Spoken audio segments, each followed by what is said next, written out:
بسم الله الرحمن الرحيم. داود سليمان الحمداني، مشرف رياضي لنجوم الحرادي.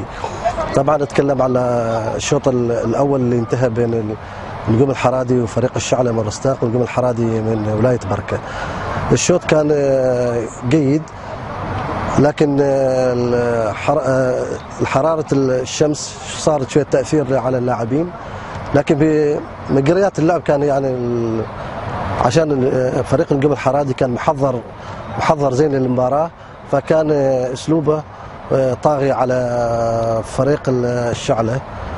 طبعا واشكر نادي رستاق على استضافته لنا واستضافته لهذه البطولة التي يقيمها الاتحاد العماني، واشكر اللجنة الإعلامية لنادي رستاق التي ما قصرت يعني في نقل أحداث هذه البطولة ونقل المباريات، وشكرا.